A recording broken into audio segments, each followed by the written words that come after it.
Just starting 7 out on dumbbell work. He just is 6 months old and has his full set of teeth now. And what I'm doing was I started with presenting the dumbbell and putting a treat behind the bar so that he would sniff it and try to get to the treat and have to interact with the bar a little bit. So once I got that, he was able to open his mouth and kind of just put his mouth over the dumbbell for a second, and then I got a couple of those, and then he just started to stall out, and he didn't think that this was a whole lot of fun. And so what I did to kickstart him and take him through this process a little bit,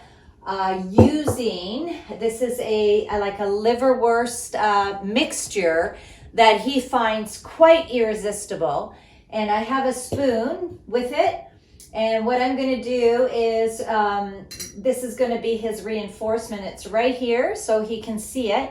And he thought that the dumbbell was pretty cool now, a lot more interesting anyways than working for regular treats. So this is sort of where we're at. I take my hand and hold a few fingers in the collar, and then I just kind of cradle with my thumb and fingers. I cradle his chin. He knows a chin rest, so he's comfortable doing that. And then I present the dumbbell, and now he's starting to open his mouth for it. Okay, so here we go. Yep. I kind of helped a little bit. I sort of slid the dumbbell in there. I do want him reaching forward for it. That's my goal. Yep. And that time he did. Very nice. And for every single time, he does get reinforcement. So I take it away and then I represent. Yep. Good. Okay, get one more of those, and then I would like him to hang on to it for just a second. That's a hard step. Yep. Very nice. Okay. So that's very good. And now I'll see if I can just get 1 second of hold. Not always so easy.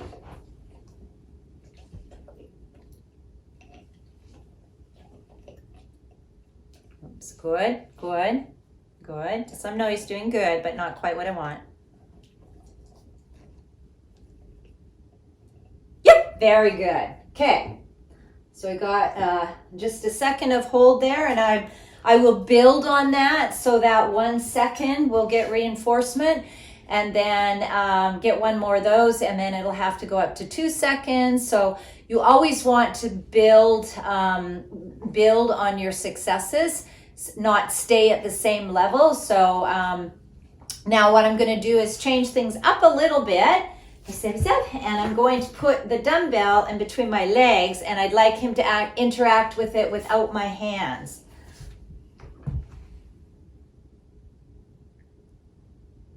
Good. So I'm going to reinforce that because he made acknowledgement towards the dumbbell. So sometimes you do have to micro click.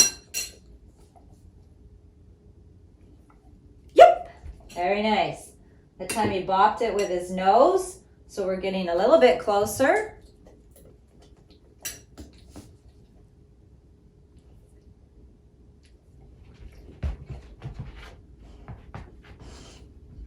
Is going to offer another behavior.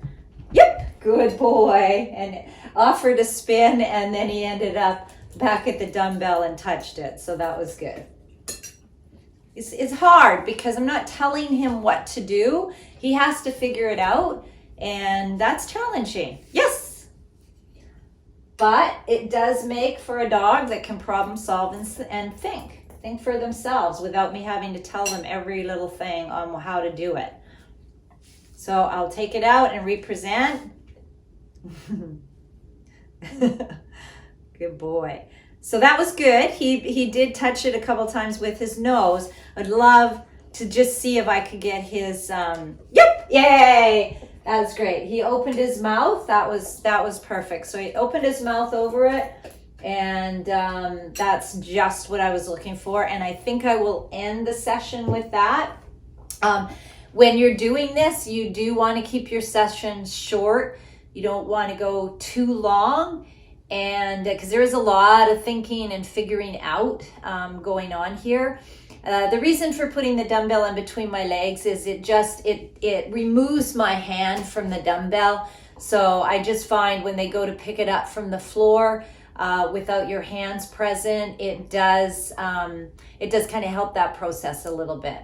So yeah, this is just a very, very early stages. I'm happy with what he's giving me. And I did have to up the ante and get the liverwurst because he just didn't want to try hard enough for regular food. And that's quite common in young dogs when they're learning new behaviors.